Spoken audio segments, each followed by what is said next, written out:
Giữa cuộc đời đầy va chạm và tổn thương, có lẽ ai trong chúng ta cũng từng ít nhất một lần tự hỏi: tại sao mình lại phải chịu đựng quá nhiều điều trái ý? Có người nói xấu ta, có người chê bai ta, có người cố tình làm tổn thương ta mà chẳng cần lý do. Khi ấy, lòng dậy sóng, tim thắt lại, và bao nhiêu ấm ức dâng lên như ngọn lửa muốn đốt cháy cả chính mình. Ta thấy mình bất công, thấy cuộc đời bất công, thấy người khác tàn nhẫn. Nhưng rồi có khi, sau cơn giận, ta lại ngồi lặng, tự hỏi nếu cứ để lòng mình trôi theo những điều đó, liệu ta có còn chút bình an nào nữa không? Có người bảo nhẫn nhục là yếu hèn, nhưng Phật dạy nhẫn là trí tuệ. Nhẫn không phải để người khác muốn làm gì thì làm, mà là để ta không làm khổ chính mình.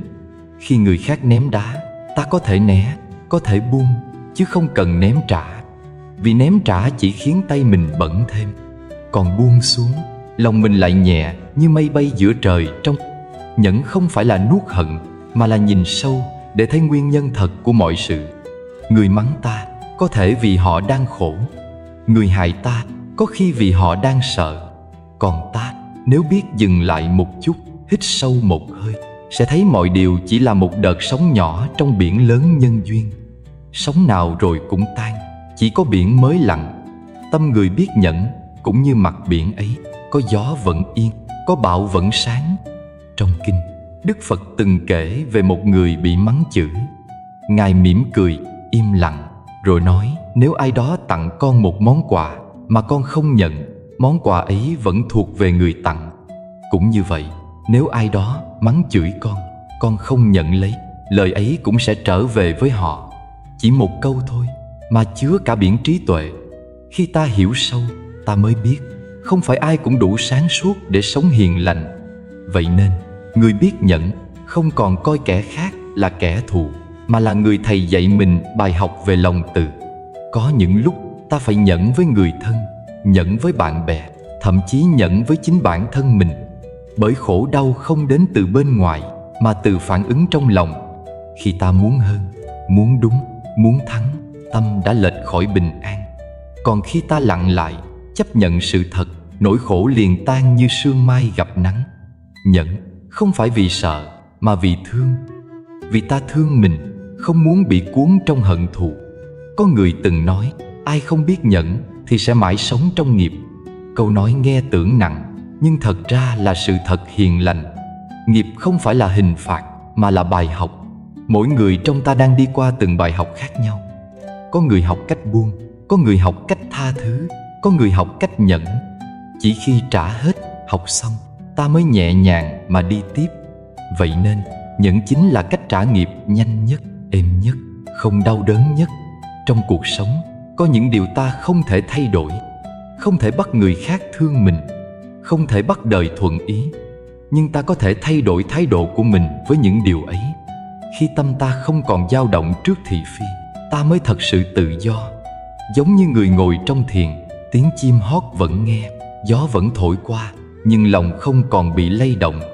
Đó là nhẫn, trong động mà không động, trong khổ mà vẫn an. Người trí không tìm cách tránh khổ, mà tìm cách nhìn khổ bằng con mắt hiểu biết. Khi hiểu được nhân quả, ta không trách ai nữa. Khi biết mọi thứ đều vô thường, ta không cố nắm giữ. Và khi biết tất cả chỉ là duyên, ta không còn sân hận. Mỗi khi bị người khác làm tổn thương, ta nên mỉm cười, thầm nghĩ nghiệp cũ đang trả, phước mới đang sinh. Đời này không có gì mất đi vô ích, chỉ có điều ta có chịu học từ đó hay không. Nhẫn cũng là một phép tu sâu. Vì nhẫn không chỉ là chịu, mà là thấy rõ. Khi ta nhẫn, ta thấy lòng mình, thấy cơn giận sinh lên, thấy sự bốc đồng muốn phản ứng. Nhưng ta không theo, ta chỉ nhìn. Giống như ngọn lửa không còn củi, tự nó sẽ tắt. Một khi tâm không còn nuôi dưỡng giận hờn, oán trách, tự nhiên lòng sáng, tâm an, đời đổi. Có người từng hỏi, làm sao giữ được tâm an giữa đời nhiều sóng gió? Câu trả lời giản dị: hãy để mọi thứ như nó là. Ai làm gì, mặc họ. Mình giữ lòng không động, không oán, không trách. Vì khi ta phản ứng, ta thua. Khi ta im lặng, ta thắng chính mình. Và chỉ người thắng chính mình mới là người tự do thật sự. Giữa dòng đời nhiều gió ngược, không phải lúc nào cũng cần vùng vẫy. Đôi khi chỉ cần buông mái chèo để nước đưa đi, lại về đúng nơi cần đến. Nhẫn chính là vậy, là buông cái muốn, giữ cái cần.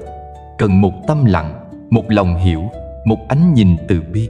Khi ấy, dù người khác có làm gì cũng không thể khiến ta mất bình an. Vì bình an không nằm ở ngoài, mà ở cách ta nhìn. Nhẫn chính là con đường đưa ta về lại chính mình. Khi còn biết giận, biết ghét, ta vẫn đang ở ngoài cửa. Khi đã biết mỉm cười trước mọi sóng gió, ta đã bước vào nhà. Nhà của sự an nhiên, của giải thoát. Ai làm gì, mặc họ. Mình chỉ cần giữ tâm mình yên. Khi tâm yên, nghiệp tự tan. Khi tâm sáng, bóng tối không còn. Và khi lòng không còn chống đối cuộc đời, thì đời cũng không còn làm ta khổ nữa. Nhẫn không phải chuyện nhỏ. Đó là cả một nghệ thuật sống, là bí quyết để trả hết nghiệp, để mở cánh cửa của tự do. Người biết nhẫn là người đang đi con đường của Phật. Vì trong nhẫn có từ bi, có trí tuệ, có an lạc, có giải thoát. Và chỉ khi ta thật sự hiểu điều đó, ta mới thôi trách người, thôi giận đời, thôi làm khổ chính mình. Nhẫn để hóa nghiệp, nhẫn để giữ phước, nhẫn để tâm an. Và khi tâm đã an, con đường giải thoát chẳng còn xa nữa. Người đời thường cho rằng nhẫn là yếu đuối, là chịu thua, là không có bản lĩnh. Nhưng thật ra chỉ người có trí mới biết nhẫn. Vì nhẫn không phải là lùi bước vì sợ, mà là lùi lại để thấy sâu hơn, rộng hơn, sáng hơn.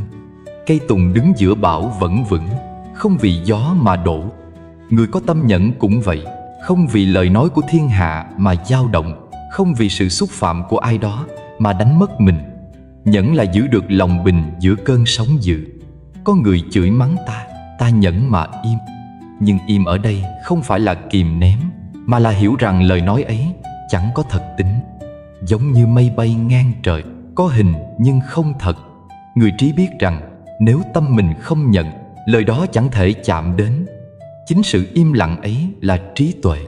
Người nóng giận chỉ thắng được người khác, còn người biết nhẫn mới thắng được chính mình. Đức Phật dạy, trong các chiến thắng, không gì hơn chiến thắng chính mình.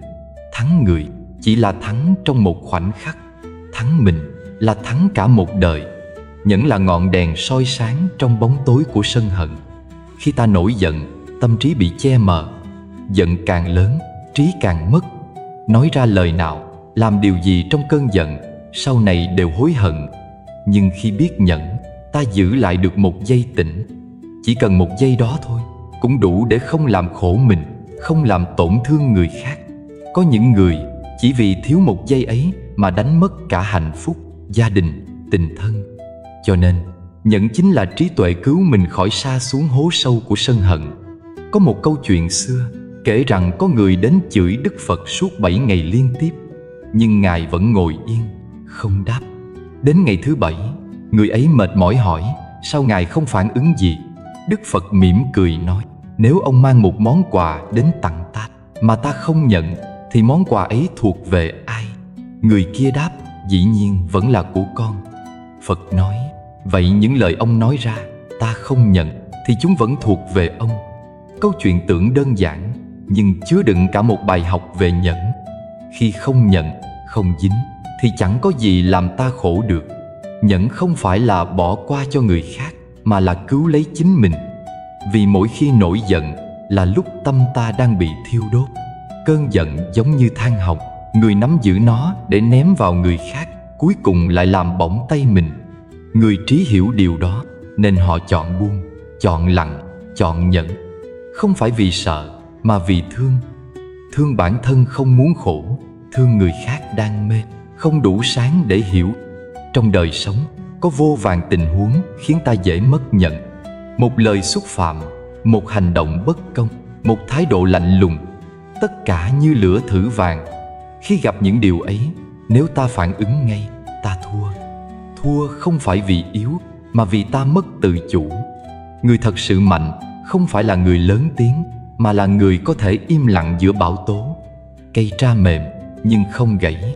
Người có tâm nhẫn cũng vậy, mềm để không gãy, lặng để không tan. Có lần Một vị thiền sư nói với đệ tử rằng khi bị người khác xúc phạm, con hãy mỉm cười và quán chiếu.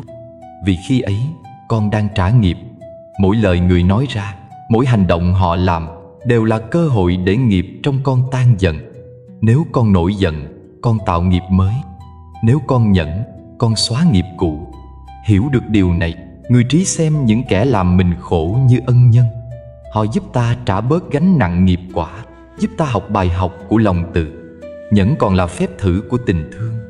Ai cũng có thể hiền khi mọi thứ thuận ý, nhưng khi bị chạm đến lòng từ ái, bị xúc phạm, bị mất mát, lúc đó mới biết lòng mình sâu hay cạn. Nếu vẫn giữ được tâm bình, lời nói nhẹ, ánh mắt từ, nghĩa là đã học được bài học của bậc trí. Vì tình thương thật không chỉ dành cho người đáng thương, mà còn cho cả người khiến ta tổn thương. Nhẫn giúp ta thấy họ bằng con mắt hiểu biết, chứ không phải phán xét. Người không biết nhẫn thì giống như ngọn đèn nhỏ giữa gió, dễ tắt bất cứ lúc nào. Chỉ cần một lời, một việc trái ý là tâm liền bùng lên. Còn người biết nhẫn như ngọn đuốc trong chùa, dù gió ngoài kia có mạnh, ánh sáng vẫn không lay. Sức mạnh ấy không đến từ cơ bắp, mà đến từ nội lực của sự hiểu biết. Hiểu rằng mọi sự đều có nhân duyên, mọi điều đến đều có lý do. Người hại ta hôm nay có thể là người ta từng làm tổn thương trong quá khứ. Thay vì oán, ta chỉ cần nhận ra đây là lúc mình trả. Khi trả xong, mọi thứ nhẹ như gió thoảng. Nhẫn cũng là thước đo của đạo hạnh. Người càng tu cao, càng được thử thách nhiều. Không có nhẫn, không thể tiến sâu. Vì nhẫn là cửa đầu tiên của trí tuệ. Trong Kinh Pháp Cú có câu: người không nhẫn nhục thì không thể gọi là người trí. Nhẫn không chỉ là đức mà là trí. Vì người có trí mới biết rằng sân hận là tự thiêu mình, tranh cãi là mất phước, còn im lặng trong hiểu biết là gieo phước mới. Có những khi nhẫn không phải là nén giận, mà là hóa giận, nghĩa là không đè nén trong lòng mà nhìn sâu để chuyển hóa. Khi có ai nói lời cay nghiệt, ta tự nhủ người ấy đang khổ nên mới nói như vậy. Khi thấy người làm điều xấu, ta hiểu họ chưa đủ trí tuệ nên mới hành xử như thế. Hiểu được là hết giận, thương được là hết khổ. Nhẫn như vậy mới là nhẫn trong tuệ giác, không phải nhẫn trong chịu đựng. Có người hỏi làm sao để có thể nhẫn được khi bị oan. Thật ra oan chỉ tồn tại khi ta còn muốn chứng minh mình đúng. Khi ta thấy mình và người đều là nhân duyên trong dòng đời vô tận, còn gì để oan. Oan hay không chỉ là ý niệm. Nhẫn là buông cái ý niệm ấy. Khi buông, không còn ai đúng, ai sai, chỉ còn sự an tĩnh trong tâm. Người trí không cần tranh, vì biết rằng mọi sự đều tự có nhân quả phân định. Trong cõi đời vô thường này, ai giữ được tâm nhẫn là người giữ được phước. Bởi mỗi cơn giận nổi lên là một đốm lửa đốt cháy công đức ta đã tích. Còn mỗi lần nhẫn được là một lần nước mát tưới tẩm cho ruộng phước. Người nhẫn nhiều, phước dày, nghiệp nhẹ. Người sân nhiều, nghiệp nặng, phước mỏng. Hiểu được quy luật này, ta mới thấy nhẫn không chỉ là đạo lý, mà còn là cách sống thông minh. Có khi, sự nhẫn của ta làm người khác thức tỉnh. Khi người ta chờ ta nổi nóng, nhưng ta chỉ mỉm cười, họ sẽ tự nhìn lại mình. Khi người ta muốn gây thêm nghiệp, mà ta dừng lại, ta đã cắt đứt dây chuyền khổ đau. Nhẫn không chỉ hóa giải nghiệp cho ta, mà còn cho cả người khác. Như vậy, nhẫn là hành động của lòng từ, chứ không chỉ là phòng vệ cá nhân. Nếu có một ngày, bạn bị người khác hiểu lầm, bị chê cười, bị phản bội, xin đừng vội oán trách. Hãy coi đó như cơ hội để tâm mình được rèn. Thép muốn cứng phải qua lửa, tâm muốn sáng phải qua nhẫn.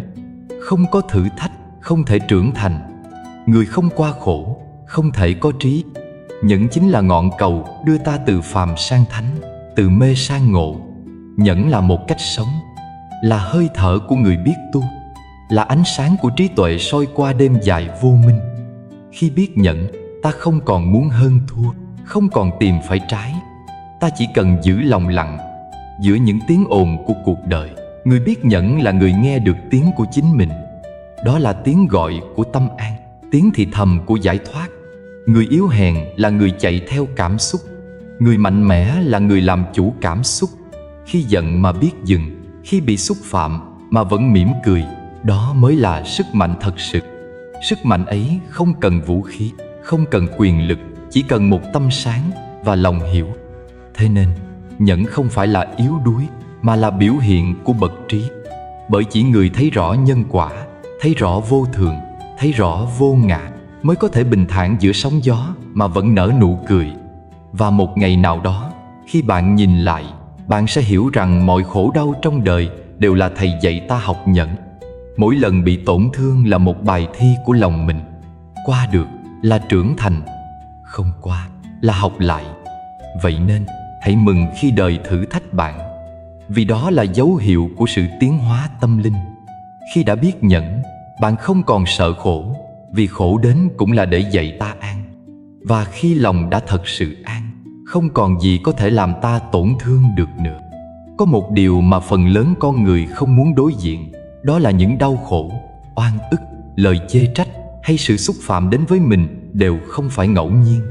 Mọi thứ trong đời này đều có nguyên nhân của nó.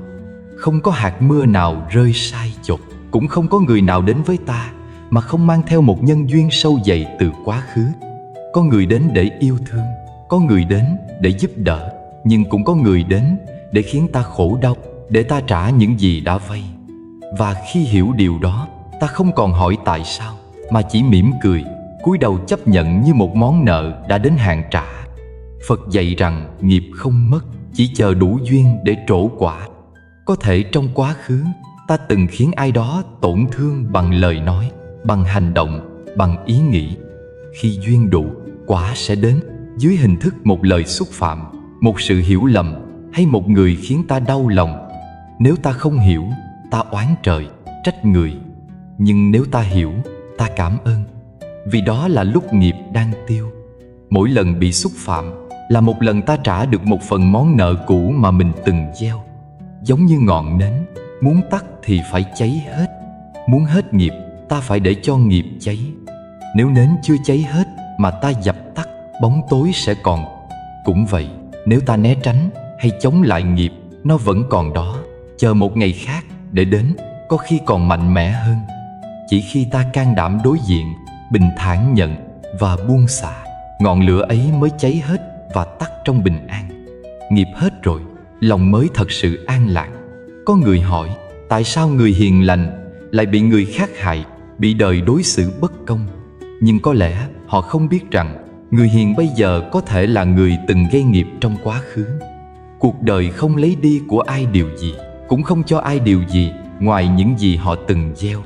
Cho nên, khi ta gặp chuyện trái ý, thay vì hỏi tại sao lại là tôi, hãy hỏi tôi đã từng làm gì để hôm nay cần học bài học này. Câu hỏi ấy mở ra trí tuệ. Nó giúp ta thôi oán trách mà bắt đầu nhìn sâu vào căn nguyên của khổ. Mỗi lời xúc phạm đến với ta, nếu ta không sân hận mà lặng nghe trong chánh niệm, ta sẽ thấy có điều gì đó trong mình đang được gột sạch. Cái đau của lời người nói chỉ chạm đến lớp ngoài của thân, còn cái hiểu về nhân quả sẽ chạm đến tận gốc của tâm. Khi ta hiểu rằng đây chỉ là sự thanh lọc, tâm ta sẽ bớt phản ứng và dần dần trở nên trong sáng hơn. Giống như nước đục, khi để yên, cặn sẽ lắng xuống, nước sẽ trong. Nếu cứ khuấy mãi, nước chẳng bao giờ lặng. Người biết tu là người biết để yên lòng mình trong những lúc bị tổn thương. Có lần, một người đến hỏi Đức Phật rằng tại sao có người sống hiền mà vẫn bị kẻ khác chửi mắng, còn kẻ xấu lại được yên thân? Đức Phật nói, nghiệp không phải trả trong một đời, và cũng không chỉ trong một đời. Có khi người ác đang hưởng phước cũ, người hiền đang trả nghiệp xưa. Nhưng hãy nhìn xem, ai an, ai bất an. Người ác tuy có thể sung sướng bên ngoài, nhưng trong lòng luôn lo sợ, bất an. Người hiền tuy gặp khổ, nhưng trong tâm lại có ánh sáng của hiểu biết. Đó mới là sự khác biệt giữa người đang tạo nghiệp và người đang trả nghiệp để được giải thoát. Nghiệp không có mắt, nhưng nghiệp có trí. Nó đi theo năng lượng của chính ta, không sai sót bao giờ. Khi ta hại ai, ta đã tự ký một tờ nợ. Khi ta giúp ai, ta đã gửi một món phước lành. Và khi nghiệp đến, dù ta có trốn, cũng không thể tránh. Nhưng thay vì sợ hãi, hãy đón nhận nó như đón một người bạn cũ, như gặp lại chính phần quá khứ của mình. Khi đón nhận trong chánh niệm, nghiệp tan nhẹ nhàng. Còn khi chống lại trong sân hận, nghiệp ấy hóa thành chuỗi khổ dài. Ta thường nghĩ người khác làm khổ mình là kẻ thù, nhưng thật ra họ chính là người đang giúp ta thanh lọc nghiệp. Nếu không có họ, ta không có cơ hội để trả. Nhiều khi, người khiến ta đau lại chính là ân nhân trên con đường giải thoát. Họ làm khổ ta để ta học cách bao dung. Họ làm nhục ta để ta học cách khiêm nhường. Họ phản bội ta để ta học cách buông bỏ. Mỗi người, mỗi việc, mỗi hoàn cảnh đều là một bài học. Khi học xong, nghiệp tan. Khi chưa học, nghiệp còn. Một người hiểu nhân quả sẽ không bao giờ oán trách. Họ chỉ nhìn và mỉm cười, vì họ biết rằng tất cả đều công bằng. Thấy ai chửi mình, họ không giận, chỉ nghĩ nghiệp cũ đang đến, ta phải cảm ơn. Thấy ai hại mình, họ không oán, chỉ nghĩ ta đang được trả bớt một phần nợ. Và họ sống an nhiên giữa những điều ấy, không còn dính mắc vào đúng sai. Nhẫn nhục trong lúc bị xúc phạm không chỉ là giữ im lặng, mà còn là giữ tâm trong sáng. Vì nếu miệng im mà lòng vẫn sốt, thì nghiệp chưa thật sự tiêu. Chỉ khi tâm lặng, không còn phản ứng, lúc đó mới là nhẫn chân thật. Người tu không sợ nghiệp, chỉ sợ không đủ trí để nhận ra nghiệp đang đến. Khi ta đủ hiểu biết, mỗi khổ đau đều hóa thành bài học, mỗi vết thương đều là dấu ấn của sự trưởng thành. Trong đời sống, đôi khi một lời xúc phạm lại là liều thuốc đắng chữa căn bệnh ngã mạn của ta. Nếu ai cũng khen ta, lòng kiêu ngạo sẽ lớn dần. Nhưng khi có người chê, người mắng, ta có dịp soi lại mình. Có thể họ đúng, có thể họ sai, nhưng điều chắc chắn là ta có cơ hội học. Người trí xem mọi lời nói là gương soi. Người phàm chỉ thấy trong đó nỗi tổn thương. Khi bị người khác xúc phạm, nếu ta đáp trả, ta lại tạo thêm nghiệp. Còn nếu ta lặng yên, nghiệp ấy dừng lại ở đó. Giống như người ném bóng vào tường, nếu tường mềm, bóng rơi xuống. Nếu tường cứng, bóng bật lại. Tâm người biết nhẫn là bức tường mềm, không trả lại điều ác. Và chính trong sự mềm mại ấy, nghiệp tan biến. Phật dạy rằng, người tu hành không tránh khổ, mà đi xuyên qua khổ bằng trí tuệ. Mỗi khi khổ đến, đừng chạy trốn, hãy nhìn thẳng vào nó, hỏi xem nó đến từ đâu. Nếu thấy được gốc, khổ tự hết. Khi bị người khác làm tổn thương, hãy ngồi xuống, thở chậm, nhìn sâu. Có thể mình đã từng làm ai đó đau như thế. Bây giờ quả đến, ta chỉ cần nhận, không phản ứng, không trách, chỉ nhận và buông. Một ngày nào đó, khi trả hết, ta sẽ thấy lòng nhẹ đến mức không còn bị gì có thể chạm vào nữa. Nghiệp là chu kỳ của gieo và gặt. Người trí không chán gieo điều lành, dù chưa thấy quả. Họ hiểu rằng khi gieo, hạt đã nằm trong đất, chỉ chờ đủ duyên sẽ nở hoa. Cũng vậy, mỗi khi bị xúc phạm mà ta không giận, ta đang gieo một hạt lành. Hạt đó rồi sẽ nở thành phước, khiến cuộc đời về sau an ổn hơn. Người nóng giận gieo hạt khổ, người nhẫn nhục gieo hạt ác. Khi hiểu được điều này, ta mới thấy không gì quý hơn việc giữ tâm bình trong mọi hoàn cảnh. Có một thiền sư từng nói, người khôn ngoan không hỏi vì sao mình gặp khổ, mà hỏi mình cần học gì từ khổ ấy. Mỗi khi bị xúc phạm, nếu ta học được lòng khiêm hạ, ta đã thắng. Nếu ta học được cách buông bỏ tự ái, ta đã tiến xa. Và nếu ta học được cách thương người xúc phạm mình, ta đã thật sự tự do. Nghiệp không còn trói ta nữa, vì ta không còn dính vào nó. Cũng như một dòng sông, nước chảy qua đá, va chạm, sủi bọt, nhưng rồi cũng trôi đi. Đá ở lại, nước thì trong. Người có trí là người biết để mọi điều đi qua như dòng nước ấy. Không giữ lại, không dừng lại, không kết tội ai. Vì biết rằng tất cả chỉ là những đợt sóng của nghiệp, đến rồi đi, sinh rồi diệt. Còn nếu ta cứ ôm lấy, ta sẽ chìm trong chính dòng nước ấy. Và rồi, khi ta hiểu sâu, ta sẽ thấy không còn ai làm khổ ai. Chỉ là nghiệp gặp nghiệp, duyên gặp duyên, để dạy nhau một bài học. Khi trả xong, mọi thứ tan như khói. Khi còn dính, khổ còn. Hiểu như vậy, ta mới biết rằng bị xúc phạm không phải là điều xấu, mà là phước lành trá hình. Vì chỉ khi bị tổn thương, ta mới học được cách chữa lành. Một lời xúc phạm đến với ta, nếu ta biết chấp nhận, đó là lúc nghiệp cũ tan dần. Mỗi tổn thương đi qua là mỗi lần tâm được rèn cứng như sắt trong lò lửa. Khi chịu được lửa, sắt mới hóa thép. Khi chịu được khổ, tâm mới hóa sáng. Người biết nhẫn không tránh khổ, mà đi xuyên qua nó bằng hiểu biết và lòng từ. Cuối cùng, khi nhìn lại, ta sẽ thấy rằng tất cả những ai từng làm khổ ta, thật ra đã giúp ta trở thành người hiểu biết hơn, từ bi hơn, bình an hơn. Họ là một phần trong hành trình giải nghiệp của ta. Mỗi lời xúc phạm là một nén hương đốt cháy nghiệp cũ. Khi cháy hết rồi, hương chỉ còn lại hương thơm. Cũng như thế, khi nghiệp cháy hết, lòng ta chỉ còn lại hương an lành, nhẹ như mây trôi giữa trời xanh không vướng bụi. Có một câu trong kinh mà người tu thường nhắc, rằng một cơn sân nổi lên có thể thiêu cháy cả rừng công đức. Câu ấy nghe tưởng là lời răn dạy xưa cũ, nhưng thật ra nó phản chiếu rõ ràng đời sống hôm nay. Bởi trong mỗi chúng ta, dù là người tu học hay người đang giữa dòng đời, đều có những lúc lửa sân bùng lên. Nó đến bất ngờ, không báo trước. Một lời nói trái ý, một hành động thiếu tôn trọng, một chuyện nhỏ không vừa lòng cũng đủ để khiến ngọn lửa ấy cháy bừng. Và trong khoảnh khắc ấy, bao nhiêu thiện tâm, bao nhiêu công đức tích lũy từ trước có thể bị thiêu rụi chỉ trong một hơi thở nóng giận. Giữ nhẫn chính là giữ thân, giữ tâm và giữ phước.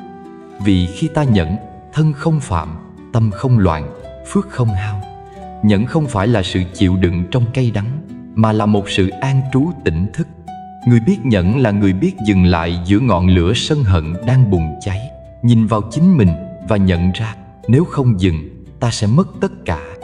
Thân người quý như ngọc, nhưng tâm còn quý hơn. Khi tâm không giữ được, thân dễ sai lầm, miệng dễ buông lời ác, tay dễ tạo nghiệp xấu. Mỗi lần nổi giận, ta như người đang cầm đuốc cháy mà chạy giữa rừng khô. Lửa không chỉ đốt rụi cỏ cây mà còn thiêu chính người cầm đuốc. Vậy nên, giữ được nhẫn là giữ cho thân khỏi hành động sai, cho miệng khỏi nói lời tổn thương, cho tâm khỏi sa vào sân hận. Trong Kinh Tăng Chi Bộ, Đức Phật dạy rằng, người có tâm sân thì gương mặt xấu xí, ngủ không an, tâm không định, phước tiêu tán, trí tuệ mờ mịt. Tâm sân là gốc của đọa lạc, là cửa dẫn đến khổ đau. Nhưng cũng chính nơi đó, nếu ta biết dừng, biết quay về, thì cũng là cửa để bước vào an lạc. Vì mỗi khi ta nhẫn, ta đang chặn lại một dòng nghiệp xấu sắp sinh ra. Có người hỏi, tại sao giữ nhẫn lại giữ được phước? Bởi phước là năng lượng lành sinh ra từ tâm thiện, từ lòng từ bi, từ sự hiểu biết. Khi ta nhẫn, ta đang gìn giữ những năng lượng ấy, không để chúng bị tiêu hao bởi sân giận. Một lời nói hiền, một thái độ nhẫn nhịn, một cái im lặng đúng lúc, tất cả đều là những hạt phước đang âm thầm nở hoa trong đời. Người có phước không phải là người nhiều của cải, mà là người ít phiền não. Mà người ít phiền não chính là người biết nhẫn. Hãy tưởng tượng một người cất công làm phước cả đời, như bố thí, giúp người, niệm Phật, hành thiện, mà chỉ vì một cơn giận, họ buông lời ác mắng người khác, thậm chí gây hại cho ai đó, thì phước liền mất đi một phần lớn. Giống như đổ một nắm muối vào cốc nước, nước liền mặn. Nhưng nếu cốc ấy là hồ lớn, muối kia chẳng nghĩa lý gì. Vậy nên, muốn phước không mất, phải mở rộng tâm mình, để cơn sân không còn đủ chỗ mà ở. Có người nói, nhẫn để khỏi mất phước là cách sống khôn ngoan. Nhưng Phật dạy, không chỉ khôn ngoan, mà còn là từ bi. Vì khi ta nhẫn, ta đang dừng nghiệp cho cả mình và người. Nếu ta trả thù, đôi bên cùng khổ. Nếu ta im lặng, dòng nhân quả dừng lại ở chính ta. Người khác có thể sai, nhưng ta không cần nối dài sai lầm ấy. Bởi mỗi khi ta không đáp trả bằng hận thù, nghiệp xấu đã dừng. Và ngay giây phút ấy, phước lành sinh khởi. Nhẫn cũng là một cách bảo hộ thân tâm. Khi giận, cơ thể sinh độc tố, tim đập nhanh, hơi thở gấp, gương mặt biến sắc. Giận lâu, thân bệnh. Sân nhiều, tâm bệnh. Người biết nhẫn là người đang tự chữa lành chính mình. Họ hiểu rằng mỗi cơn sân là một mũi dao vô hình đâm ngược vào tim. Vậy nên họ chọn thở sâu, chọn mỉm cười, chọn im lặng, không phải vì sợ người khác, mà vì thương chính mình. Một cơn sân nổi lên, nếu ta biết dừng lại, đó chính là phút giây tu hành thật sự. Bởi tu không phải chỉ là tụng kinh, niệm Phật, mà là ngay trong đời sống, biết giữ lòng khi bị tổn thương. Khi ai đó mắng ta, thay vì phản ứng, ta có thể thầm nghĩ họ đang khổ. Khi ai đó làm điều bất công, ta có thể mỉm cười, nghĩ rằng nhân duyên chưa đủ, rồi cũng qua. Giữ được tâm như vậy, phước tự nhiên bền. Người xưa dạy, phước không đến từ lời cầu nguyện, mà đến từ cách sống. Một người càng biết nhẫn, phước càng dày. Vì nhẫn là cách tạo ra hòa khí, mà hòa khí là nền tảng của phước báu. Ở đâu có sân hận, ở đó có chia rẽ. Ở đâu có nhẫn, ở đó có yên bình. Nhà nào có người biết nhẫn, nhà ấy có phước. Công ty nào có người biết nhẫn, nơi ấy thịnh lâu. Cộng đồng nào có lòng nhẫn, xã hội ấy an vui. Có người cho rằng nếu cứ nhẫn hoài thì bị người khác lấn lướt, nhưng đó là nhẫn của người yếu. Còn nhẫn của người trí là nhẫn trong tỉnh thức. Họ biết khi nào nên nói, khi nào nên im. Họ không để cảm xúc điều khiển, mà để trí tuệ soi sáng hành động. Vì họ hiểu rằng mỗi lời nói, mỗi cử chỉ đều tạo nghiệp. Giữ nhẫn là giữ cho mọi nghiệp được thanh tịnh. Một vị thiền sư từng dạy rằng, muốn biết người ấy tu được bao nhiêu, hãy xem họ làm gì khi bị xúc phạm. Người tu giỏi không phải người biết giảng pháp hay, mà là người có thể im lặng giữa lời cay nghiệt. Vì khi im lặng mà lòng vẫn an, ấy là nhẫn chân thật. Nhẫn bên ngoài thì dễ, nhẫn trong tâm mới khó. Mà khi đã nhẫn được trong tâm, thì thân tự khắc an, phước tự khắc sinh. Nhẫn là cửa ngõ để phước báu lưu giữ lâu dài. Người không biết nhẫn, công đức như nước trong chum không nắp, dễ trôi đi mất. Người biết nhẫn, công đức như nước trong hồ lớn, mưa thêm cũng không tràn, nắng hạn cũng không khô. Họ sống thông dong, không lo được mất, không sợ thiệt hơn. Vì biết rằng mọi thứ đến rồi đi đều do duyên, không do sân hận mà thay đổi được. Khi trong tâm ta có lửa, hãy nhớ rằng chỉ cần một giọt nước của sự nhẫn, ngọn lửa ấy sẽ tắt. Giọt nước ấy có thể là một hơi thở sâu, một lời nhắc thầm, một phút im lặng quay vào trong. Giữ được giọt nước ấy, ta giữ được phước, giữ được thân, giữ được tâm. Vì nhẫn không chỉ là đức hạnh, mà còn là năng lượng bảo hộ. Nhẫn không khiến ta yếu đi, mà khiến ta sáng hơn. Giống như viên ngọc dưới áp lực mà thành, tâm người cũng dưới nghịch cảnh mà tỏa sáng. Khi ta nhẫn qua một cơn sân, phước như mầm xanh mọc trong đất khô, dần lớn lên thành cây bóng mát. Rồi một ngày, khi ai đó tìm đến dưới bóng cây ấy, họ được mát, được bình an. Đó chính là phước của ta đã lan tỏa.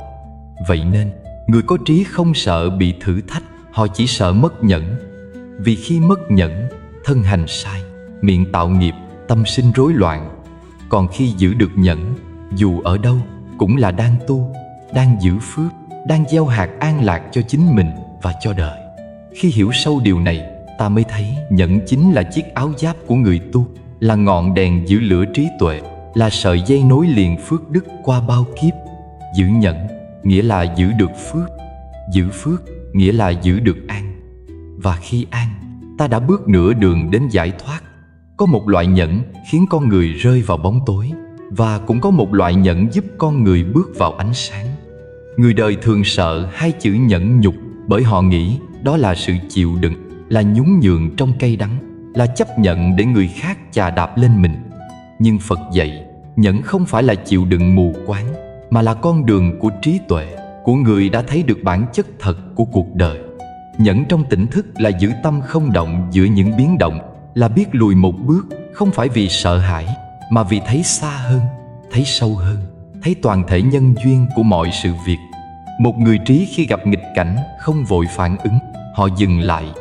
Khoảnh khắc dừng ấy chính là nơi trí tuệ hiển lộ. Khi bị xúc phạm, họ không cần tranh cãi để bảo vệ bản ngã.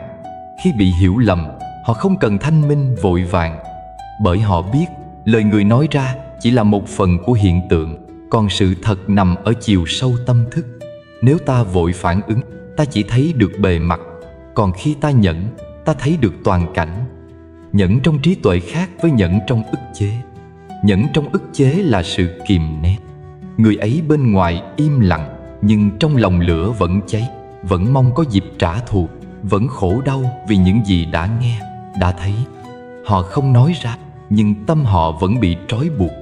Đó không phải là nhẫn, mà là tạm ngừng cơn sân chưa đủ sức bộc phát.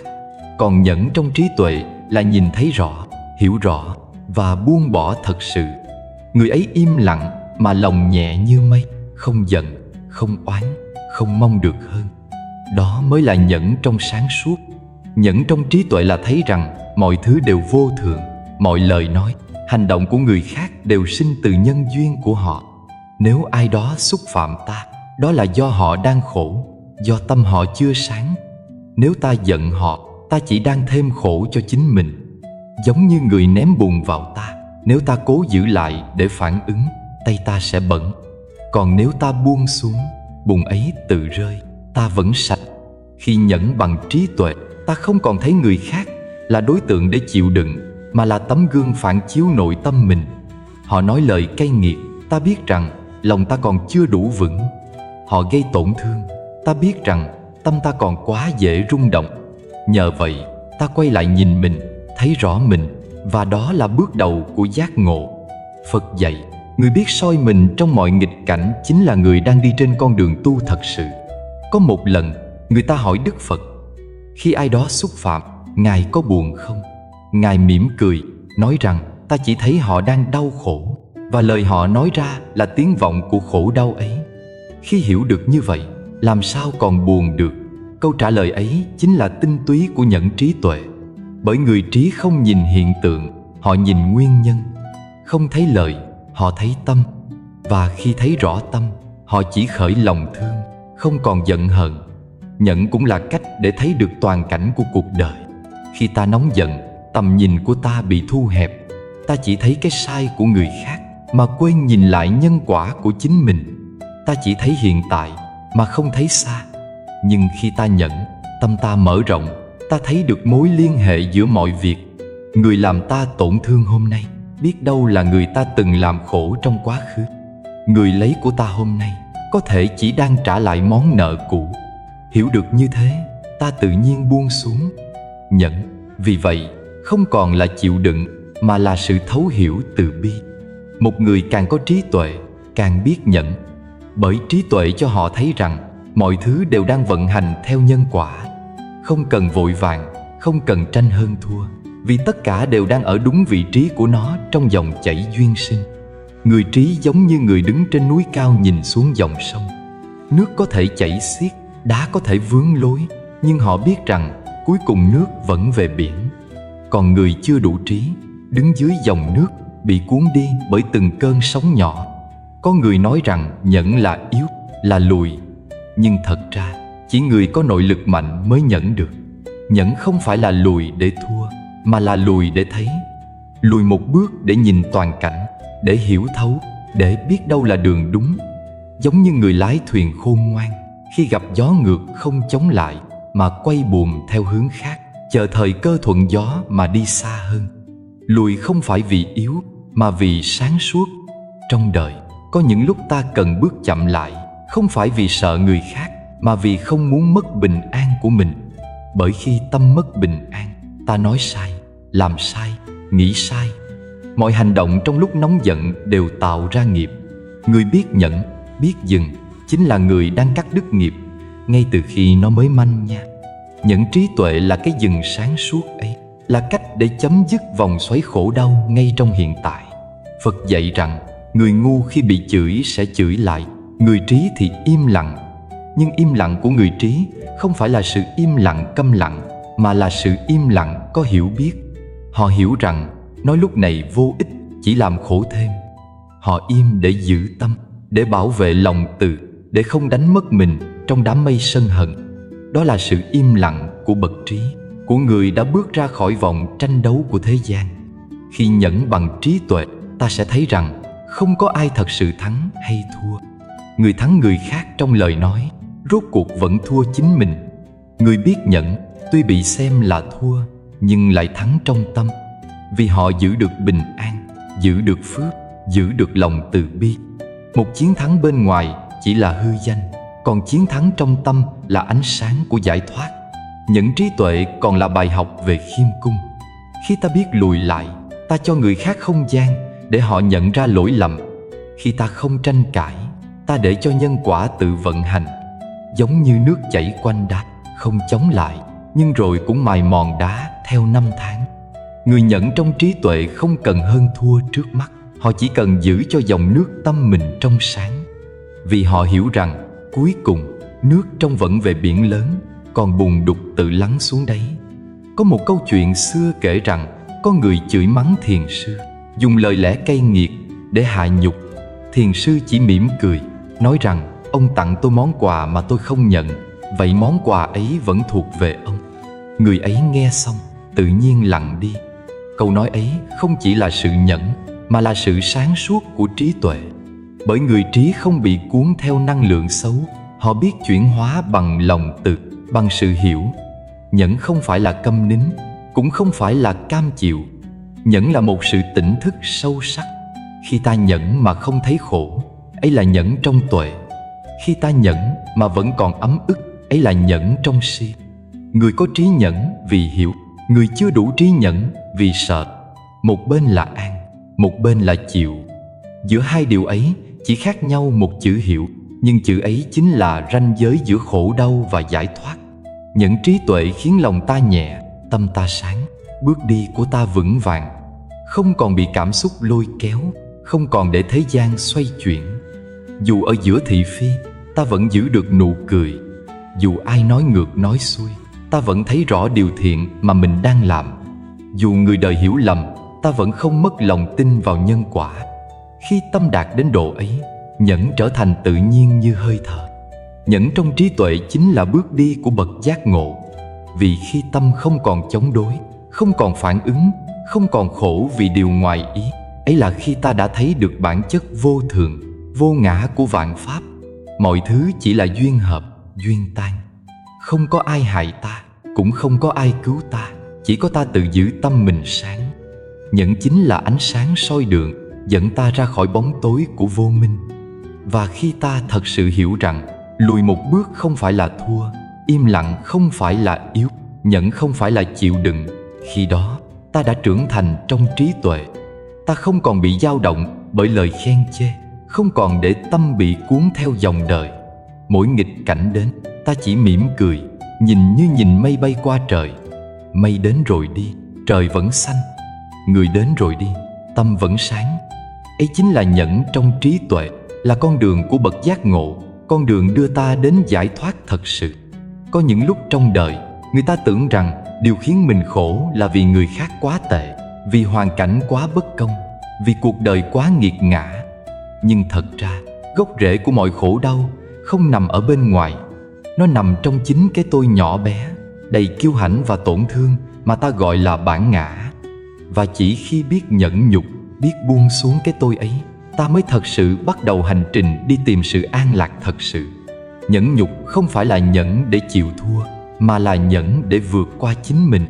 Mỗi khi có ai đó xúc phạm, chê bai, chỉ trích, bản ngã trong ta lập tức muốn vùng dậy phản kháng. Ta muốn chứng minh rằng mình đúng, mình giỏi, mình không hề thua kém ai. Nhưng càng cố chứng minh, ta càng rơi sâu vào cơn sóng của khổ đau. Vì trong giây phút ấy, ta đã quên mất rằng bản chất của khổ không đến từ lời người, mà đến từ tâm mình không chịu buông. Đức Phật từng dạy rằng khi ai đó ném đến ta một hòn đá, ta có hai cách để đối diện. Một là cầm lấy, giữ chặt và bị thương. Hai là nhìn hòn đá rơi xuống mà lòng vẫn bình thản.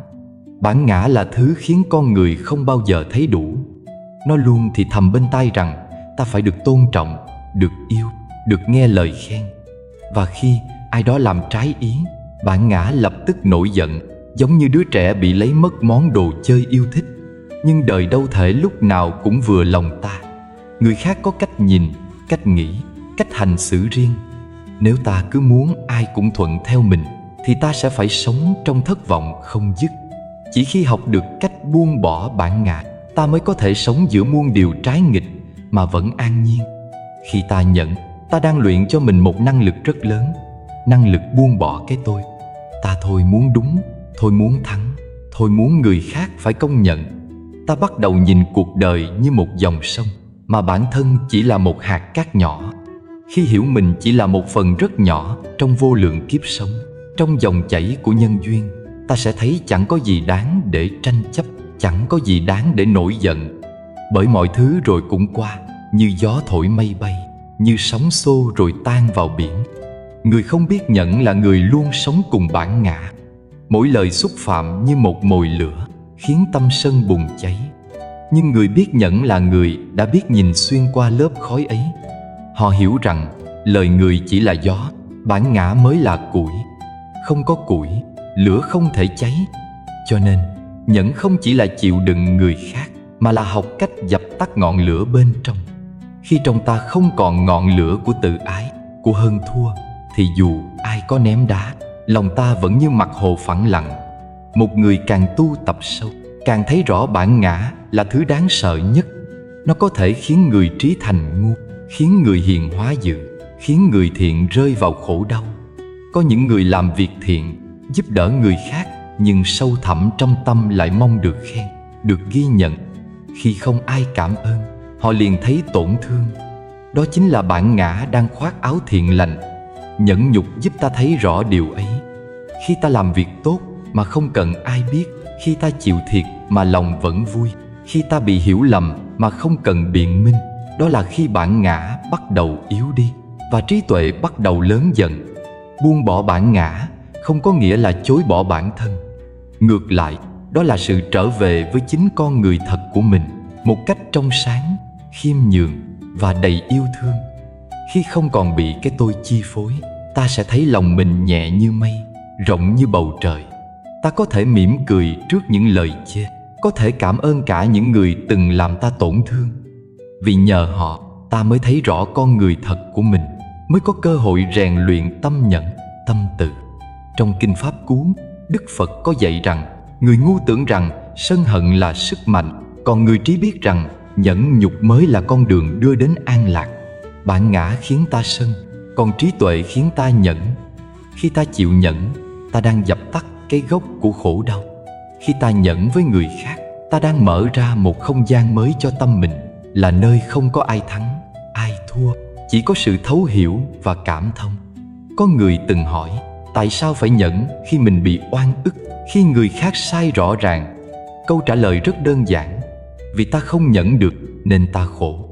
Còn khi ta nhẫn, ta tự giải thoát cho chính mình. Nhẫn không có nghĩa là đồng ý với sai trái, mà là không để sai trái ấy làm tổn thương tâm ta. Khi tâm đã an, ta có thể nhìn mọi việc sáng suốt hơn, hành động khéo léo hơn, và lời nói cũng trở nên nhu hòa hơn. Nhẫn không phải là để người khác thắng, mà là để mình không thua chính mình. Trong đời, ta sẽ gặp rất nhiều cảnh thử thách bản ngã: bị xúc phạm, bị xem thường, bị hiểu lầm, bị tước mất quyền lợi. Mỗi lần như thế, nếu ta phản ứng là ta đang cho bản ngã thêm sức mạnh. Còn nếu ta lặng yên, nhìn sâu, mỉm cười, là ta đang khiến bản ngã yếu đi. Mỗi lần nhẫn là một lần ta thắng chính mình. Mỗi lần buông là một lần ta nhẹ hơn. Và đến một ngày, khi bản ngã tan biến, ta sẽ nhận ra rằng chẳng ai có thể khiến ta khổ, ngoại trừ chính cái tôi trong ta. Nhẫn nhục là chiếc gương soi rõ tâm mình. Khi ta nhẫn được, ta thấy rõ những gì cần buông, thấy rõ những gì thật sự quan trọng. Có những chuyện nếu đem ra cãi, ta chỉ thêm phiền não. Nhưng nếu đem ra nhẫn, ta lại có được bình an. Người đời thường muốn tranh đúng sai, nhưng người hiểu đạo lại chỉ muốn giữ yên lòng mình. Vì họ biết chỉ cần tâm bình thì cảnh sẽ bình. Chỉ cần không để bản ngã dẫn đường thì đường nào cũng dẫn đến an lạc. Khi ta học được nhẫn, nghĩa là ta đã bắt đầu học cách làm chủ bản thân. Khi ta buông được bản ngã, nghĩa là ta đã đi nửa đường đến giải thoát. Và khi tâm đã an, dù thế gian có xoay vần đến đâu, ta vẫn đứng vững giữa đời, như cành sen giữa bùn mà không hề nhiễm bẩn. Nhẫn nhục không chỉ là đức hạnh, mà là con đường đưa ta ra khỏi khổ đau bằng chính sự buông bỏ bản ngã, bằng chính trí tuệ và lòng từ trong sáng của một người biết sống trong chánh niệm. Có một nghịch lý mà ít ai hiểu được khi bước trên con đường tu tập: càng tu, dường như càng nhiều sóng gió. Càng muốn sống hiền lành, lại càng dễ gặp người thử thách. Càng muốn giữ tâm an, lại càng có chuyện khiến lòng dao động. Nhưng nếu nhìn sâu, ta sẽ thấy đó không phải là sự trớ trêu, mà là quy luật của sự trưởng thành tâm linh. Giống như người luyện kiếm, muốn lưỡi kiếm bén thì phải qua lửa. Người tu muốn tâm sáng thì phải đi qua khổ. Nghiệp không đến để trừng phạt, mà đến để dạy ta biết nhẫn, biết buông, biết hiểu, biết thương. Khi ta chưa tu, cuộc đời để ta yên, bởi vì ta vẫn là một phần của cái vòng luân hồi chưa tỉnh thức. Nhưng khi tâm ta bắt đầu khởi ý muốn tu, muốn an, muốn sạch, thì chính lúc ấy vũ trụ bắt đầu gửi đến những bài học để kiểm chứng xem ta có thật sự hiểu chữ tu hay chỉ mới học thuộc lòng. Có người mới phát tâm niệm Phật được vài ngày đã gặp mâu thuẫn với người thân, công việc trở nên rối ren, bệnh tật bất chợt kéo đến. Họ nghĩ tu là phải gặp may, sao lại gặp khổ? Nhưng thật ra chính những cơn sóng ấy là cách vũ trụ rửa sạch những lớp nghiệp cũ, như nước triều lên để cuốn trôi những gì còn đọng lại trên bờ. Đức Phật từng nói, hoa sen chỉ mọc được trong bùn. Người tu muốn nở hoa trí tuệ cũng phải lội qua bùn của khổ đau. Không ai có thể giác ngộ trong một cuộc đời toàn màu hồng, bởi khi không có nghịch cảnh, tâm sẽ không có cơ hội soi chiếu. Khi ai đó nói lời nặng với ta, đó là cơ hội để ta thấy rõ mức độ nhẫn của mình. Khi gặp chuyện bất công, đó là lúc để xem ta có còn tin vào nhân quả. Khi bị người khác hiểu lầm, đó là dịp để ta rèn sự khiêm cung. Mỗi nghịch cảnh đều là một bài thi nhỏ trên hành trình tu học. Người vượt qua được, tâm sẽ lớn dần. Người than trách lại phải học lại bài cũ. Nghiệp không phải là hình phạt, nghiệp là tiếng chuông cảnh tỉnh. Mỗi lần khổ đến là một lần ta được gọi trở về với chính mình. Nếu ta chịu lắng lại, nhìn sâu, ta sẽ nhận ra đằng sau mọi tổn thương đều có một bài học. Có thể là bài học về sự khiêm nhường, có thể là bài học về lòng tin, có thể là bài học về tình thương. Vũ trụ không bao giờ gửi đến ta một nỗi đau vô nghĩa. Chỉ có ta khi còn mê mới gọi nó là khổ. Còn khi đã hiểu, ta sẽ thấy đó là ân nhân. Vì chính những người làm ta tổn thương lại giúp ta nhìn ra cái ngã quá lớn trong mình.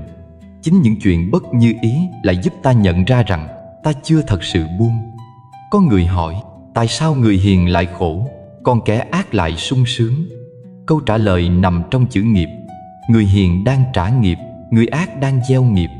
Người hiền khổ hôm nay để nhẹ mai sau, kẻ ác vui hôm nay để khổ nhiều hơn ở kiếp tới.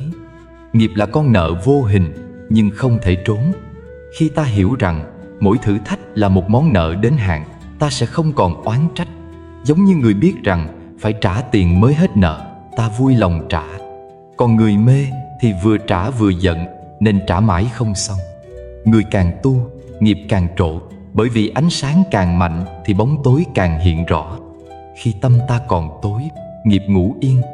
Nhưng khi tâm ta sáng, nghiệp bắt đầu trồi lên để được hóa giải. Thế nên, những người tu thật sự luôn gặp nhiều thử thách hơn người thường. Không phải vì Phật thử họ, mà vì họ đã đủ duyên để trả nghiệp cũ. Khi tâm họ đã có đủ ánh sáng, nghiệp liền được kéo ra để tiêu. Mỗi lần ta nhẫn là một lần nghiệp tan. Mỗi lần ta hiểu là một lần nghiệp nhẹ. Cho nên, thay vì hỏi tại sao mình khổ, ta hãy mỉm cười và nói, hóa ra mình đang được dạy cách lớn lên. Có người khi gặp khổ liền kêu trời, than Phật. Họ nghĩ Phật bỏ rơi mình, nhưng Phật chưa từng bỏ ai. Phật chỉ dạy ta cách đi qua khổ bằng trí tuệ. Khi ta gặp thử thách, Phật không gỡ giùm, mà chỉ soi sáng để ta tự thấy đường. Vì nếu Ngài gỡ giúp, ta sẽ không trưởng thành. Cũng như cha mẹ thương, con không thể lúc nào cũng bồng bế, mà phải để con tự đi, tự té, rồi tự đứng dậy. Mỗi lần vấp ngã là một lần biết cách đứng vững hơn. Mỗi lần khổ đến là một lần tâm trưởng thành hơn. Người biết tu không sợ khổ, vì họ biết khổ là thuốc đắng. Họ hiểu rằng trong mỗi vết thương đều có hạt giống của sự giác ngộ. Một người từng bị phản bội sẽ hiểu giá trị của niềm tin. Một người từng mất mát sẽ biết trân quý những gì đang có. Một người từng bị xúc phạm sẽ biết im lặng và từ bi. Nếu ta nhìn nghịch cảnh bằng con mắt hận thù, ta sẽ chìm trong khổ. Nhưng nếu ta nhìn bằng con mắt của trí tuệ, ta sẽ thấy đó là cơ hội để trưởng thành. Khi ta hiểu rằng nghiệp không đến để hại ta, mà để dạy ta, lòng ta sẽ nhẹ đi rất nhiều. Ta sẽ không còn oán người làm mình khổ, mà biết ơn họ, vì họ là nhân duyên giúp ta hóa giải nghiệp xưa. Một người từng chửi mắng ta, có thể chính là người ta từng xúc phạm ở kiếp trước. Một người từng lấy đi của ta điều gì đó, có thể là người ta từng mắc nợ. Khi hiểu như vậy, ta không còn thấy ai là kẻ thù, mà chỉ thấy toàn là ân nhân trên con đường tu học của mình. Có những thử thách lặp đi lặp lại, như một bài học mà ta chưa học xong. Cứ mỗi lần ta sân giận, ta lại gặp cùng một kiểu người, cùng một hoàn cảnh, chỉ khác khuôn mặt. Đó là nghiệp đang nhắc nhở rằng bài học về nhẫn vẫn còn dang dở. Khi nào ta có thể mỉm cười bình thản trước điều từng khiến mình giận dữ, là lúc bài học hoàn tất. Lúc ấy, nghiệp ấy tự tiêu.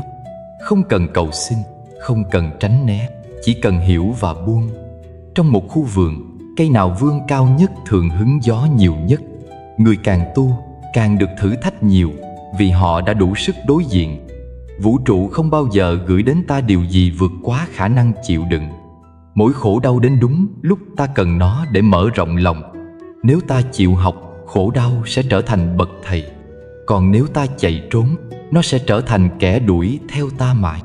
Khi ta có thể nhìn nghịch cảnh mà không sợ, chấp nhận nó với tâm an, là khi ta đã thật sự bước vào con đường giải thoát. Vì lúc ấy, không gì bên ngoài có thể làm ta khổ. Gió vẫn thổi, sóng vẫn xuốt, nhưng lòng ta đã như đáy biển sâu. Người đời thấy khổ là bất hạnh, còn người tu thấy khổ là may mắn. Vì chỉ khi khổ, ta mới có cơ hội nhìn lại chính mình, mới có cơ hội thấy rõ tâm, thấy rõ Phật tánh.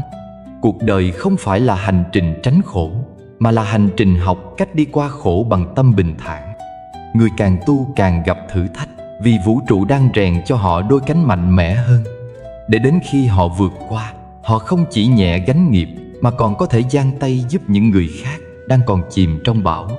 Và khi ấy, họ sẽ hiểu rằng tất cả những gì từng làm mình rơi lệ, hóa ra là những giọt nước cam lồ nuôi lớn tâm từ và trí tuệ trong chính mình. Nhẫn với người dễ thương, ai mà chẳng làm được.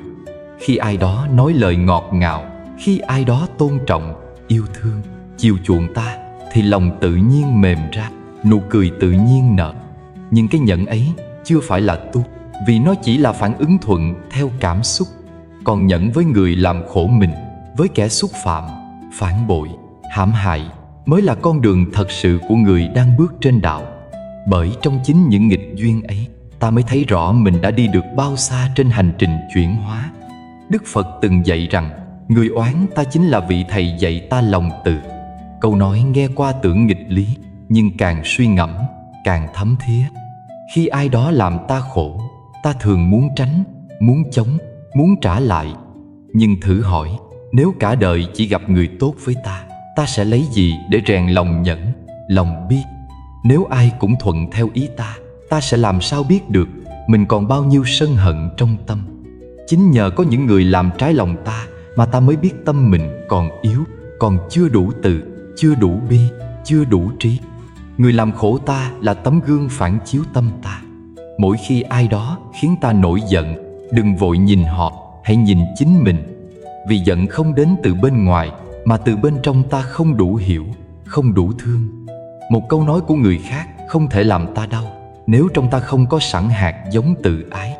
Một hành động của người khác không thể làm ta tổn thương nếu trong ta không có cái tôi muốn kiểm soát.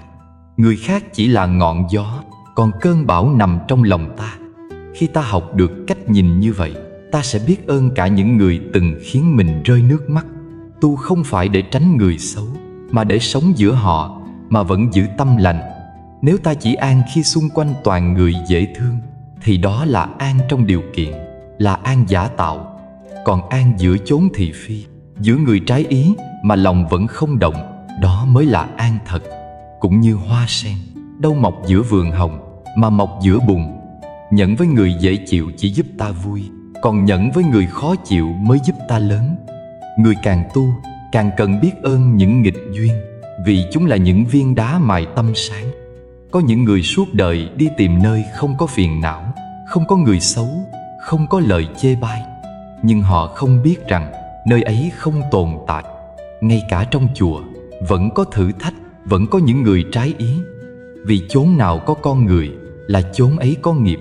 Chúng ta mang theo nghiệp riêng, gặp nhau để cùng trả và cùng học. Nếu ta cứ chạy trốn mỗi khi gặp người khó chịu, thì nghiệp ấy sẽ đi theo ta sang chỗ khác. Chỉ khi ta ở lại, đối diện, học cách nhận, hiểu và thương, thì nghiệp ấy mới được hóa giải. Người làm khổ ta đôi khi không biết rằng họ đang giúp ta. Họ chỉ sống theo nghiệp của họ, nói ra những lời khiến ta đau, làm những việc khiến ta tổn thương. Nhưng nếu ta đủ tỉnh, ta sẽ thấy họ cũng đang khổ. Vì chỉ người khổ mới khiến người khác khổ. Người hạnh phúc không có nhu cầu làm tổn thương ai. Khi ta thấy được gốc khổ trong họ, lòng ta không còn giận mà sinh ra thương. Và khi thương được người từng khiến mình đau, ta đã bước qua một nấc cao trên con đường tu. Nhẫn với người làm khổ mình không có nghĩa là dung túng hay chịu đựng trong cam chịu. Đó là sự nhẫn trong trí tuệ, là biết im lặng đúng lúc, không phản ứng bằng sân hận, là biết buông bỏ kỳ vọng rằng ai đó phải thay đổi theo ý ta, là hiểu rằng mỗi người đều có nghiệp riêng, con đường riêng, và ta không thể ép họ đi theo mình. Khi ta thôi đòi hỏi người khác phải làm ta vui, là lúc ta thật sự tự do. Có người nói nếu cứ nhẫn với kẻ làm khổ mình thì họ sẽ lấn tới. Nhưng thật ra nhẫn không phải là để cho ai thắng, mà là để mình không thua. Vì khi ta nổi giận, ta thua chính mình. Khi ta bị kéo vào cuộc cãi vã, ta mất đi năng lượng lành. Khi ta đáp trả bằng hận, ta đang gieo thêm nghiệp mới. Còn khi ta nhẫn, ta giữ được tâm bình, và chính sự bình ấy mới là sức mạnh thật sự. Không có gì khiến người sân hận bối rối hơn sự im lặng và bình thản của kẻ không bị dao động. Trong đời, ai cũng sẽ có ít nhất một người khiến ta đau đến tận xương tủy. Nhưng hãy tin, người ấy đến không phải để hại ta, mà để giúp ta thức tỉnh. Họ dạy ta bài học về tha thứ, về lòng từ, về sự buông bỏ. Có khi, nếu không có họ, ta vẫn mãi ngạo mạn, vẫn nghĩ mình là người tốt, vẫn chưa từng soi thấy tâm mình.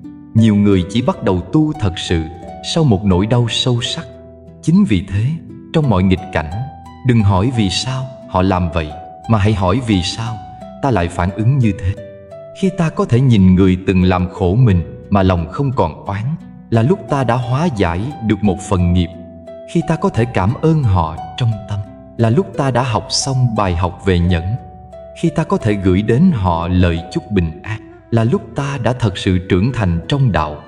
Nhẫn như vậy không còn là sự chịu đựng, mà là biểu hiện của lòng từ. Vì ta hiểu rằng người ấy cũng đang trôi trong dòng luân hồi, cũng đang bị nghiệp dẫn dắt, cũng đang tìm đường thoát khổ như ta. Đức Phật dạy, kẻ oán ta chính là vị thầy dạy ta lòng từ. Người yêu ta giúp ta vui, còn người oán ta giúp ta trưởng thành. Nếu ta chỉ biết ơn người yêu quý mình, mà oán người làm khổ mình, thì lòng từ ấy vẫn còn phân biệt. Còn khi ta biết ơn cả người khiến ta khổ, là lúc tâm từ ấy đã trở nên bao dung vô lượng. Cũng như mặt trời, không chọn chiếu riêng nơi nào, mà tỏa sáng khắp nơi, cả nơi đẹp lẫn nơi xấu, cả nơi sạch lẫn nơi dơ. Tu là để học yêu thương cả những điều khó thương. Bởi nếu chỉ yêu người dễ thương, thì tình thương ấy vẫn còn điều kiện. Chỉ khi ta có thể thương người từng làm ta khổ, ta mới thật sự hiểu thế nào là từ bi. Bồ Tát không chọn cứu người hiền mà bỏ người ác. Vì trong mắt Ngài không có hiền hay ác, chỉ có chúng sinh đang khổ. Người ác cũng chỉ là người đang mê. Nếu ta đủ sáng, ta sẽ thấy lòng mình mềm đi. Và chính sự mềm ấy là sức mạnh lớn nhất. Một ngày nào đó, khi nhìn lại những người từng khiến ta đau, ta sẽ mỉm cười. Bởi ta sẽ hiểu rằng nếu không có họ, ta không thể có ngày hôm nay. Họ là những cơn mưa khiến đất tâm ta trở nên màu mỡ. Họ là những viên đá khiến ta biết cách đi nhẹ nhàng. Họ là những mũi kim nhọn khiến ta học được cách giữ lòng không bị thương. Nhờ họ, ta biết thế nào là nhẫn, thế nào là từ, thế nào là an. Và chính lúc ấy, ta sẽ thấy lòng mình thật sự tự do. Nhẫn với người làm khổ mình là thử thách lớn nhất, nhưng cũng là cánh cửa mở ra trí tuệ lớn nhất. Khi ta qua được cánh cửa ấy, ta không còn bị ai điều khiển cảm xúc, không còn bị ngoại cảnh chi phối. Ta sống giữa đời mà lòng như hư không. Người khen, ta mỉm cười. Người chê, ta vẫn mỉm cười, vì ta đã hiểu họ chỉ đang làm theo nghiệp của họ, còn ta chỉ cần giữ tâm không động là đủ. Khi ấy, ta mới thật sự đi trên con đường của người tu, là con đường của nhẫn, của từ và của tự do nội tâm. Có những ngày lòng ta sóng sánh như mặt hồ gió thổi, chỉ một lời nói, một ánh nhìn hay một chuyện nhỏ cũng khiến nước trong tâm đục ngầu. Ta tưởng thế gian khiến mình khổ, nhưng thật ra chính vì tâm ta chưa an. Khi tâm còn dao động, mọi việc bên ngoài chỉ cần một chút khẽ chạm là ta đã khởi sóng. Còn khi tâm an như mặt hồ phẳng lặng, dù gió có thổi mạnh thế nào, sóng cũng không nổi được lâu. Cái gốc của bình an không nằm ở hoàn cảnh, mà nằm trong chính tâm của mỗi người. Đức Phật từng dạy rằng, tâm tịnh thì cõi tịnh, tâm động thì cõi loạn. Vạn pháp vốn từ tâm khởi, cho nên khi ta giữ được tâm an, nghiệp tự tiêu mà phước tự sanh. Tâm an là một trạng thái không đến từ trốn tránh, mà từ hiểu biết. Người tu không tìm cách né nghiệp, mà nhìn thẳng vào nó, chấp nhận nó và đi qua nó bằng sự sáng suốt. Khi hiểu rằng mọi điều xảy ra đều do nhân duyên đã gieo, ta không còn trách đời, không trách người, mà chỉ học cách nhận và hóa. Có người hỏi, làm sao để nghiệp tiêu, phước sanh? Câu trả lời nằm trong sự an nhiên mỗi ngày. Khi tâm không khởi sân hận, không khởi oán hận, khi biết mỉm cười giữa nghịch cảnh, chính là lúc ta đang trả nghiệp nhẹ nhàng nhất. Vì nghiệp nặng hay nhẹ không do biến cố, mà do cách ta đón nhận biến cố ấy bằng tâm thế nào. Tưởng tượng một mặt hồ trong vắt, trên đó có một chiếc lá rơi. Nếu nước động, chiếc lá sẽ bị cuốn đi, va đập, chìm nổi. Nhưng nếu nước phẳng, chiếc lá chỉ khẽ chạm rồi nằm yên, nhẹ nhàng trôi đi. Đời cũng thế, khi ta giữ được lòng bình lặng, mọi khổ đau đến rồi đi, như lá rơi trên mặt nước, không còn vết xước nào lưu lại. Còn nếu tâm ta động, một chuyện nhỏ cũng hóa thành sóng to gió lớn. Nhiều người khổ không phải vì chuyện to, mà vì tâm họ phóng đại điều nhỏ, để rồi ôm mãi một nỗi hờn không đáng. Người hiền lành có hào quang của lòng từ, vì họ không để tâm bị vận đục bởi sân hận. Trong ánh nhìn của người hiền, ta thấy sự bao dung. Trong nụ cười của họ có sự nhẹ nhỏ. Chính năng lượng từ bi ấy là lớp áo giáp vô hình bảo vệ họ khỏi nghiệp xấu.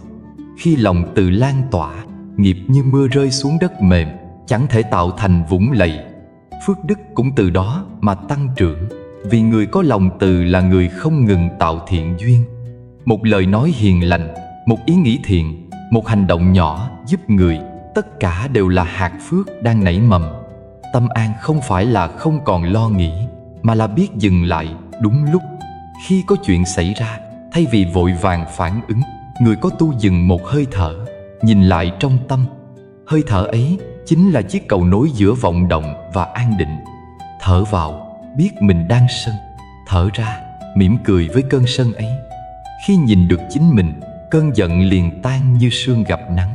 Có người tưởng tâm an là vô cảm, nhưng thật ra đó là sự cảm sâu. Người tâm an cảm nhận được cả niềm vui lẫn nỗi buồn, nhưng không bị cuốn vào nó. Họ biết mọi thứ chỉ là đến rồi đi, như mây bay qua bầu trời. Có những người càng gặp nhiều nghịch cảnh lại càng sáng. Vì mỗi lần khổ đau, họ không chạy trốn mà quay về soi tâm. Mỗi vết thương trở thành một bài học. Mỗi lần tổn thương là một cơ hội để trưởng thành. Khi nhìn lại, ta thấy chính những ngày đau nhất đã dạy mình sống an hơn, hiền hơn, biết lắng nghe hơn. Nếu không có những thử thách ấy, ta mãi là người non nớt. Cho nên, đừng oán đời vì nghịch cảnh. Hãy xem đó là người thầy rèn luyện lòng nhẫn, dạy ta giữ tâm an. Một người giữ được tâm an, không chỉ làm nhẹ nghiệp cho mình, mà còn hóa giải nghiệp cho người khác. Vì năng lượng của họ lan tỏa, khiến người xung quanh cũng thấy dễ chịu, bớt nóng giận. Khi gặp người an nhiên, ta tự nhiên nói năng nhỏ nhẹ, cười hiền hơn, lòng dịu lại. Đó là năng lượng của phước đức. Trong đạo Phật, phước không chỉ là tài lộc hay may mắn, mà là năng lực tịnh hóa. Khi ta an, mọi người xung quanh được an. Khi ta loạn, cả không gian cũng chao đảo. Tâm an như đèn sáng trong đêm. Khi đèn sáng, bóng tối không thể xâm nhập. Khi tâm sáng, nghiệp không thể bám vào. Nghiệp không phải kẻ thù, mà chỉ là kết quả của những hạt nhân đã gieo. Nếu ta không thêm dầu cho ngọn lửa sân, nó sẽ tự tắt.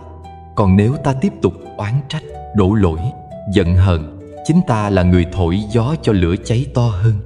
Giữ tâm an là cách cắt nguồn nuôi dưỡng của nghiệp. Khi nghiệp không còn được tiếp sức, nó tan dần như ngọn lửa thiếu dầu. Phật từng dạy, người có trí không tìm an ở bên ngoài, vì an chỉ có thể tìm trong chính mình. Khi tâm không bị dao động bởi khen chê, được mất, thành bại, thì dù ở chốn ồn ào vẫn tĩnh, dù giữa chợ đời vẫn thiền. Đó là cảnh giới của người biết sống tỉnh thức. Họ không cần phải lên núi, không cần phải vào chùa, chỉ cần mỗi ngày biết lắng nghe hơi thở, biết quan sát tâm mình, biết nhận ra khi nào mình đang sân, đang si, đang chấp. Cứ thế, từng chút một, tâm an dần được vun bồi. Tâm an không thể vay mượn từ ai, không thể mua bằng tiền, mà phải tự rèn. Mỗi lần ta nhận được là một viên gạch xây thành an lạc. Mỗi lần ta buông được là một viên ngọc sáng trong tâm. Người tâm an không phải vì họ sinh ra đã may mắn, mà vì họ đã đi qua nhiều giông bão và chọn cách không oán đời. Họ chọn hiểu thay vì trách, chọn mỉm cười thay vì phản kháng, chọn yêu thương thay vì sân hận. Và chính trong những lựa chọn ấy, phước lành âm thầm nở hoa. Khi tâm an, ta nhìn đời bằng con mắt khác. Thay vì thấy lỗi của người, ta thấy nhân duyên của mình. Thay vì muốn sửa người, ta học cách sửa tâm. Mọi việc trở nên nhẹ nhàng, vì ta biết không có gì tồn tại mãi. Vui cũng qua, buồn cũng qua. Thị phi chỉ như mây trắng, thoáng đến rồi tan. Chỉ có người giữ được lòng bình lặng mới thấy rõ bản chất vô thường ấy. Và khi hiểu vô thường, ta không còn nắm, không còn chấp, chỉ còn biết thương. Như người ngồi bên bờ sông, nhìn dòng nước trôi, bao rác rưởi cũng theo dòng trôi đi. Nếu cứ nhảy xuống vớt từng món, ta sẽ mãi bẩn và mệt. Còn nếu chỉ ngồi yên, nước sẽ trong trở lại. Tâm ta cũng vậy, chỉ cần ngồi yên trong hơi thở, mọi đục ngầu sẽ tự lắng. Khi tâm an, nghiệp nhẹ, phước sinh. Khi tâm động, nghiệp nặng, phước hao. Tất cả đều khởi từ một chữ tâm mà thôi. Cho nên, đừng vội cầu tiêu nghiệp, đừng mong phước đến nhanh. Hãy chỉ học cách giữ tâm an mỗi ngày. Ăn trong chánh niệm, nói trong chánh niệm, làm trong chánh niệm và thương trong chánh niệm. Khi mỗi hành động, mỗi hơi thở đều trọn vẹn, thì nghiệp chẳng còn chỗ bám, phước tự nhiên nở hoa. Giống như mặt hồ soi bóng mây trời, không cần cố gắng gì, chỉ cần yên là đã đẹp. Có một ngày, ta nhận ra mình đã mệt lắm rồi, vì cứ mãi bị cuốn vào chuyện của người khác. Ai nói một lời cũng khiến ta nghĩ ngợi. Ai làm một hành động khác thường cũng khiến lòng ta chao đảo. Ta mệt vì cứ đi gom chuyện thiên hạ để chất đầy trong tâm mình. Nhưng rồi, có một khoảnh khắc nào đó trong đời, ta chợt hiểu ai làm gì, mặc họ, quan trọng là tâm ta có còn dính không. Vì chính cái dính đó mới là sợi dây trói buộc khiến ta khổ. Người đời có thể làm điều đúng hay sai, thương hay ghét, đó là nghiệp của họ. Còn ta, nếu dính vào, ta lại vô tình gánh thêm phần nghiệp không thuộc về mình. Có người tưởng bỏ mặc là vô tâm, là lạnh lùng, là không quan tâm đến đời. Nhưng thật ra, không dính không phải là vô cảm. Đó là sự hiểu biết sâu sắc rằng ta không thể kiểm soát được dòng chảy của nhân duyên, không thể bắt thế gian phải vận hành theo ý mình.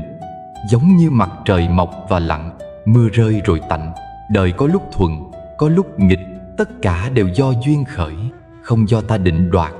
Khi hiểu điều đó, ta không còn chống lại dòng đời, mà học cách trôi cùng nó trong tỉnh thức. Người chưa học cách buông thường muốn can thiệp vào mọi chuyện. Họ muốn người khác phải đúng như ý mình, muốn đời phải công bằng, muốn ai cũng hiểu mình, thương mình, tốt với mình.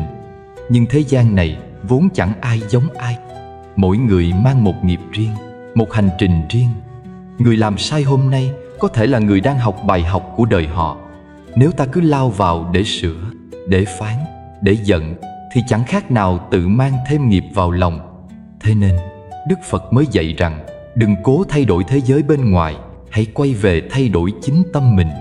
Khi tâm ta yên, tự nhiên mọi thứ xung quanh cũng đổi thay. Khi ta không còn dính, ta sống nhẹ như mây. Mây đi đâu cũng được, chẳng bị gió buộc, chẳng bị núi giữ. Người không dính cũng thế, đi giữa đời mà lòng không bị vướng. Thấy thị phi mà không khởi chê, nghe lời khen mà không sinh kiêu, nhìn sai trái mà không sân. Họ hiểu rằng mọi hành động của người khác đều là kết quả của nhân duyên, là phản chiếu của nghiệp trong họ. Còn ta chỉ cần giữ cho tâm mình trong, không bị lây nhiễm bởi những sóng động bên ngoài. Có người hỏi làm sao để tâm không dính. Câu trả lời nằm trong từng hơi thở tỉnh thức. Khi ta biết mình đang bị kéo theo cảm xúc, chỉ cần dừng lại một chút, thở vào, nhận biết cảm xúc ấy, thở ra, buông nhẹ nó xuống. Không cần phải cố quên, chỉ cần nhìn thấy rõ. Khi ánh sáng của chánh niệm soi chiếu, bóng tối của dính mắc tự tan. Giống như ta cầm hòn than đỏ, chỉ khi buông xuống, bàn tay mới khỏi bỏng. Tâm cũng thế, chỉ cần buông thôi, không cần chống. Người đời thường thích tranh cãi, vì ai cũng tin rằng mình đúng. Nhưng trong đạo không có đúng sai tuyệt đối, chỉ có nhân duyên và quả báo. Người làm điều tổn hại hôm nay rồi cũng sẽ trả giá. Người chịu thiệt hôm nay rồi cũng sẽ được bù đắp. Luật nhân quả không sai chạy một ly. Cho nên khi thấy ai làm sai, thay vì giận, ta nên thương, vì họ đang tự kết thêm khổ cho mình. Khi thấy ai thành công, ta nên vui, vì họ đang gặt phước xưa. Khi lòng ta rộng như vậy, chẳng còn gì có thể kéo ta ra khỏi sự bình yên nữa. Khi tâm không dính, ta tự do khỏi lời khen chê, khỏi hơn thua, khỏi nỗi sợ bị hiểu lầm. Nhiều người khổ không phải vì bị hại, mà vì cứ sợ người khác nghĩ xấu về mình. Họ sống trong ánh nhìn của thiên hạ, để rồi quên mất chính mình. Nhưng thử hỏi, bao nhiêu người trên đời có thể hiểu hết lòng ta? Nếu cứ đi chứng minh, ta sẽ mỏi mệt suốt đời. Người có trí chỉ cần sống ngay thẳng, việc thiện thì làm, điều đúng thì giữ, còn ai nghĩ sao là việc của họ. Cái tâm không dính là cái tâm biết đứng yên giữa gió, như cây tùng vững chãi giữa bão giông. Cuộc đời vốn như dòng sông. Dòng sông không chọn ai làm đục hay trong, chỉ đơn giản là trôi. Người biết đạo cũng như dòng sông ấy, biết trôi qua mọi chuyện, biết để mọi điều tự nhiên đi qua, không bám, không níu. Khi ai đó nói xấu ta, thay vì nổi giận, hãy tự hỏi mình có thực sự như thế không? Nếu có, cảm ơn họ đã chỉ ra để mình sửa. Nếu không thì chẳng cần bận tâm, vì sự thật không cần biện minh. Nước trong thì tự nó sẽ trong, dù người đời có khuấy bao nhiêu. Thật ra dính mắc là biểu hiện của bản ngã. Bản ngã luôn muốn được công nhận, được khen ngợi, được chứng minh là mình đúng. Khi bị ai đó phủ nhận, bản ngã lập tức phản ứng, khởi sân, khởi chấp. Còn người đã buông bản ngã, họ thấy chẳng cần ai phải công nhận mình cả. Họ sống vì hiểu, không vì chứng tỏ. Họ làm việc thiện vì lòng từ, không vì tiếng khen. Họ im lặng khi bị hiểu lầm, vì biết rằng sự thật rồi cũng tự sáng. Khi tâm đã không còn dính vào danh, vào lời, thì chẳng còn gì có thể làm họ tổn thương. Đức Phật từng dạy, sóng gió không làm chìm con thuyền, chỉ khi nước tràn vào mới khiến thuyền đắm. Cũng vậy, thế gian này không thể làm ta khổ, chỉ khi tâm ta để thế gian tràn vào, ta mới khổ. Người biết giữ tâm là người biết khép cửa lòng đúng lúc. Họ nghe nhưng không để lọt vào trong. Họ thấy nhưng không để chấp trước. Họ sống giữa muôn điều mà như đứng ngoài tất cả. Đó không phải là trốn đời, mà là sống giữa đời mà không bị đời kéo đi. Ai làm gì, mặc họ, nghe qua tưởng như lạnh lùng, nhưng thật ra là biểu hiện của trí tuệ và từ bi. Vì khi không dính, ta mới thật sự thương được người khác. Thương mà không dính là thương trong sáng, không chiếm hữu, không kỳ vọng. Ta giúp ai, không mong họ biết ơn. Ta tha thứ, không mong họ đổi thay. Ta chỉ làm vì lòng từ, rồi thôi. Đó mới là lòng thương theo tinh thần Phật dạy. Một người giữ được tâm không dính là người đã vượt qua nỗi khổ lớn nhất của nhân gian. Đó là khổ vì chấp. Khi không còn chấp, ta sống thông dong. Ai đến, ta mỉm cười. Ai đi, ta chúc lành. Mọi sự đến và đi đều chỉ là biểu hiện của duyên sinh. Duyên đủ thì gặp, duyên hết thì tan. Không cần níu, không cần đuổi, chỉ cần mỉm cười. Sống như thế, mới thật sự tự do. Như cánh sen giữa bùn, không hề dính bùn dù mọc lên từ đó. Người tu giữa đời cũng thế, sống trong trần tục mà lòng vẫn thanh tịnh. Thế gian là bùn, nhưng tâm là sen. Bùn càng dày, hương sen càng đậm. Người càng ở giữa đời mà giữ được tâm không dính, phước càng lớn, trí càng sâu. Vì chính trong va chạm, trong thử thách, tâm mới được rèn, trí mới được mài. Cho nên, ai làm gì, mặc họ không phải là buông xuôi, mà là hiểu rằng ta chỉ chịu trách nhiệm với tâm mình. Không để tâm bị kéo đi, không để lòng bị dính mắc. Khi tâm an định, mọi sóng gió chỉ là trò chơi của duyên sinh, chỉ là cảnh đến rồi, đi như mây qua trời. Người trí nhìn thế gian bằng ánh mắt mỉm cười, vì họ biết chẳng có gì thật, chẳng có gì đáng giành, chẳng có gì cần hơn thua. Tất cả chỉ là một vở kịch của nhân duyên. Mà ta, nếu giữ được lòng an nhiên, đó chính là người đã thức dậy khỏi cơn mộng dài của đời. Có người đi tìm giải thoát nơi núi cao rừng sâu, có người tìm trong những khóa thiền dài, có người lại nghĩ rằng phải bỏ hết thế gian mới đạt được an lạc. Nhưng thật ra, giải thoát chẳng ở đâu xa. Nó ở ngay trong từng hơi thở của ta. Trong từng phút giây ta biết giữ lòng bình an giữa muôn điều trái nghịch. Khi tâm đã an, ta đang ở trong niết bàn ngay giữa cuộc đời này. Giữ tâm an là nghệ thuật lớn nhất của người tu, và cũng là hạnh phúc sâu nhất của con người. Vì tâm là gốc của mọi khổ đau. Không có tâm sân thì chẳng có khổ nào đủ sức làm ta gục. Không có tâm tham thì chẳng có mất mát nào đủ khiến ta rơi lệ. Không có tâm si thì chẳng có ai có thể khiến ta lạc đường. Giữ được tâm là giữ được tất cả. Đánh mất tâm là đánh mất chính mình.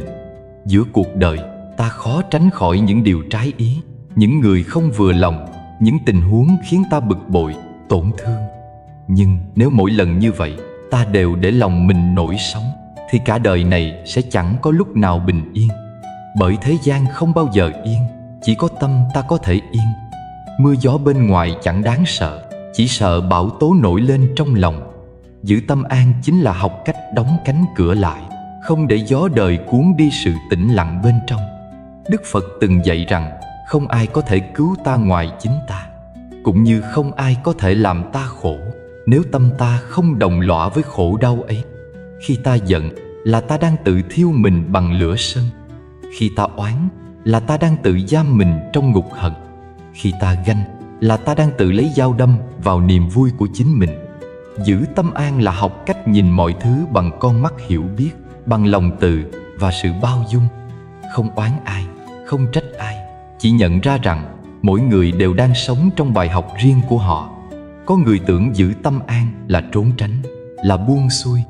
Nhưng thật ra, giữ tâm an là hành động dũng cảm nhất.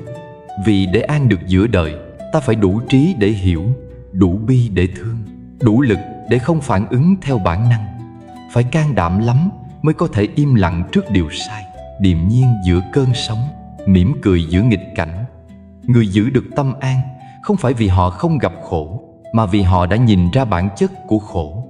Họ không còn muốn tranh giành trong cơn mộng nữa.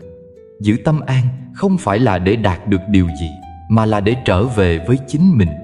Tâm an thì cảnh sẽ an. Cảnh không yên là vì tâm còn loạn. Khi ta nhìn đời bằng con mắt oán hận, thế giới đầy bóng tối. Khi ta nhìn bằng lòng biết ơn, nơi đâu cũng là ánh sáng. Tâm như gương, cảnh như hình. Lau sạch gương đi, hình tự sáng. Người giữ được tâm an là người biết quay vào trong, biết dừng lại để thấy rõ lòng mình, thay vì cứ mãi đổ lỗi cho người khác. Có khi chỉ một câu nói vô tình cũng đủ khiến lòng ta tan nát. Nhưng nếu ta giữ được tâm, câu nói ấy chỉ là một làn gió thoảng. Có khi mất mát khiến ta tưởng như không thể đứng dậy. Nhưng nếu giữ được tâm, ta sẽ hiểu rằng chẳng có gì thật mất, chỉ là duyên đã hết. Có khi người ta phụ ta, lừa ta, làm ta tổn thương. Nhưng nếu giữ được tâm, ta sẽ thấy họ cũng chỉ là người đang khổ, đang lạc lối. Thương họ, ta tự nhiên hết giận. Đó chính là trí tuệ trong từ bi. Người biết giữ tâm an không cần cố tỏ ra đạo mạo, cũng chẳng cần nói lời triết lý cao siêu. Họ chỉ sống thật lặng, thật sâu, thật bình thản. Họ nghe ai chê cũng không động, nghe ai khen cũng không mừng. Họ làm điều thiện mà không mong báo đáp, chịu thiệt mà lòng vẫn vui. Vì họ hiểu mọi điều đến rồi đi, chỉ có tâm an là còn mãi. Giải thoát không phải là một cảnh giới xa xôi, mà là giây phút ta buông được điều khiến ta đau. Khi ta thôi nghĩ về quá khứ, thôi sợ hãi tương lai, thôi so đo hơn thua, ngay giây phút ấy ta đã giải thoát. Vì khổ đau chỉ sống được trong tâm loạn, còn trong tâm an, khổ không thể tồn tại. Cũng như bùn không thể động trên mặt nước đang chảy, phiền não không thể trụ trong tâm sáng biết. Nhiều người hỏi, làm sao để giữ tâm an giữa đời quá nhiều biến động? Thật ra, chỉ cần học cách dừng lại. Dừng để thở, để nhìn, để lắng nghe. Dừng để thấy rõ cái tâm đang muốn phản ứng, cái tôi đang muốn thắng, nỗi sợ đang muốn trỗi dậy. Khi ta thấy rõ, nó liền yếu đi. Như đêm không thể tồn tại khi ánh sáng xuất hiện, phiền não cũng không thể ở lại khi chánh niệm có mặt. Giữ tâm an không phải là ép mình không buồn, mà là thấy rõ nỗi buồn đang có mặt và mỉm cười với nó. Giữ tâm an là biết trân trọng hiện tại, vì chỉ trong hiện tại ta mới có thể sống thật sự. Quá khứ chỉ là ký ức, tương lai chỉ là tưởng tượng. Nhưng bao nhiêu người đang đánh mất hiện, tại vì mãi chạy theo những gì không còn hoặc chưa đến. Khi tâm luôn ở chỗ khác, làm sao an được? Chỉ khi biết quay về với giây phút này, biết ơn từng hơi thở, từng giọt nắng, từng tiếng chim, từng cái nhìn, ta mới thật sự sống. Và trong sự sống trọn vẹn ấy, có bình an, có tự do, có giải thoát. Có người cả đời đi tìm hạnh phúc, nhưng không biết rằng hạnh phúc luôn ở trong tay họ. Nó không đến từ việc được khen hay được yêu, mà đến từ việc ta biết đủ. Không phải có nhiều là an, mà là bớt muốn. Không phải được thương là vui, mà là biết thương. Giữ tâm an chính là học cách biết đủ, biết dừng, biết buông. Khi không còn đòi hỏi cuộc đời phải khác đi, ta mới thật sự yên lòng với những gì đang có. Đức Phật từng mỉm cười giữa những lời phỉ báng, từng im lặng trước những kẻ công kích, vì Ngài biết rằng chẳng có gì trên đời này có thể làm động đến tâm đã hoàn toàn sáng tỏ. Cũng như mặt trời chẳng vì ai chê mà ngừng chiếu sáng, biển chẳng vì ai khen mà thôi lặng. Khi tâm ta đạt đến chỗ ấy, ta đã tự giải thoát khỏi vòng sinh tử của khổ đau. Không cần đợi kiếp sau, không cần mong cõi khác. Ngay trong đời này, ta đã chạm đến niết bàn rồi. Giữ tâm an là con đường ngắn nhất dẫn đến giải thoát, vì mọi pháp đều bắt đầu từ tâm. Khi tâm an, thân tự an, cảnh tự an, đời tự an. Người giữ tâm an, đi đâu cũng tỏa năng lượng lành, khiến người khác gần gũi cũng thấy dễ chịu. Vì trong họ có ánh sáng, có lòng từ, có hơi thở của chánh niệm. Họ không cần nói đạo, vì chính đời sống của họ đã là bài pháp sống động. Khi ta có thể mỉm cười trước điều trái ý, là lúc ta đã thắng cả cuộc đời. Không phải thắng ai, mà thắng chính mình. Thắng được cơn sân, thắng được nỗi sợ, thắng được bản ngã. Và đó là chiến thắng vĩ đại nhất, chiến thắng đưa ta ra khỏi khổ đau, về với sự bình an vô điều kiện. Giữ tâm an không chỉ là triết lý sống, mà là con đường thực hành mỗi ngày. Mỗi khi đời xô ta ngã, hãy ngồi lại, thở thật sâu và nhủ rằng tất cả rồi cũng qua. Mưa có rơi cả ngày, rồi cũng tạnh. Sóng có vỗ dữ dội, rồi cũng lặng. Chỉ cần giữ tâm an, ta sẽ thấy rằng chẳng có gì thật sự đáng sợ. Bởi đằng sau mọi biến động, luôn có một nơi bình yên chờ đợi. Đó chính là tâm an của chính ta. Và khi tìm lại được nơi ấy, ta đã tìm thấy giải thoát giữa dòng đời. Khi đi đến tận cùng của mọi dông bão, ta mới hiểu ra rằng điều quý nhất trong cuộc đời này không phải là chiến thắng ai, mà là giữ được tâm mình bình yên giữa muôn điều trái ý. Tất cả những nấc thang nhận thức mà ta vừa bước qua, từ nhẫn trước lời xúc phạm, đến buông bỏ bản ngã, từ hiểu nghiệp mà không oán hận, đến giữ tâm an trước đời, tất cả đều chỉ để dẫn ta về một nơi duy nhất. Nơi tâm không còn dao động. Ở nơi ấy không còn ai thắng hay thua, không còn ai đúng hay sai, chỉ còn một người đang lặng lẽ mỉm cười với chính mình. Nhẫn nhục không phải để chịu khổ, mà là để diệt khổ. Vì chỉ khi ta dừng lại, không chạy theo cái nóng giận của người khác, không phản ứng trước lời cay nghiệt, ta mới thấy rõ cội rễ của khổ đau vốn không nằm ngoài kia, mà ở chính trong tâm mình. Người biết nhẫn không phải là người yếu đuối, mà là người đã hiểu sâu về nhân quả. Họ không muốn gieo thêm một hạt giống khổ đau nào nữa, vì biết rằng mỗi hạt giống sân hận được gieo ra hôm nay, ngày mai sẽ mọc thành rừng phiền não. Khi ta biết nhẫn, ta đang viết lại nghiệp của chính mình. Mỗi lần ta không đáp trả, không sân si, chính là một lần ta cắt đứt vòng luân hồi của oán oán, trả.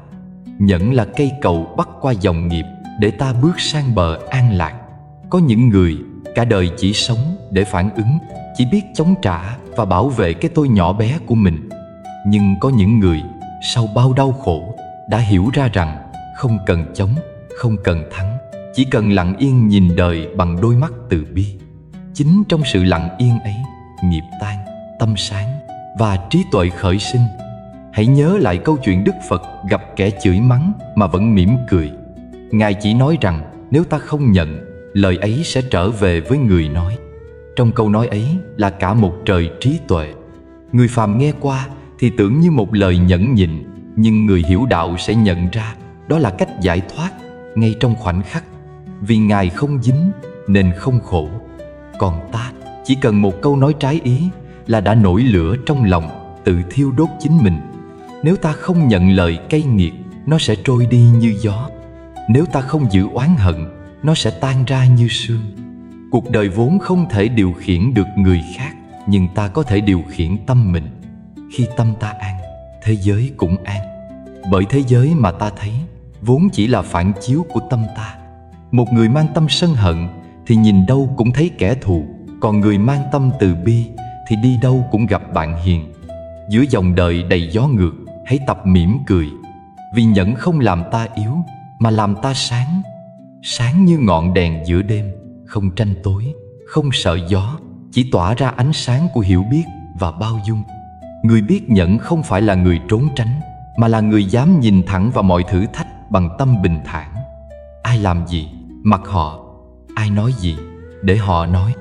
Chỉ cần giữ cho lòng mình đừng nổi sóng, thì mọi sóng gió ngoài kia cũng tự lặng xuống.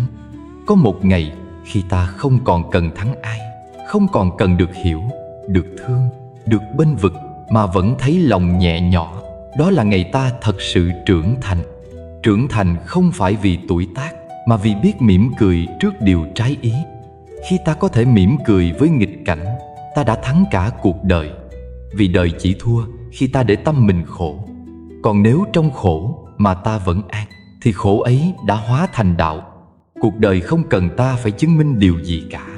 Chỉ cần ta sống với tâm thiện, hành thiện, nói thiện, thì nghiệp thiện tự đến, phước tự sanh. Nhẫn là nền tảng của mọi đức hạnh, là cửa ngõ mở ra từ bi và trí tuệ. Người biết nhẫn là người đã học được bài học sâu nhất của kiếp người. Bài học làm chủ chính mình. Vì thế, dù cuộc đời có ngược xuôi, dù ai đó có khiến ta đau, hãy nhớ rằng nỗi đau không đến để trừng phạt, mà để khai mở. Mỗi tổn thương là một viên đá mài, khiến tâm ta sáng hơn, vững hơn và biết thương hơn.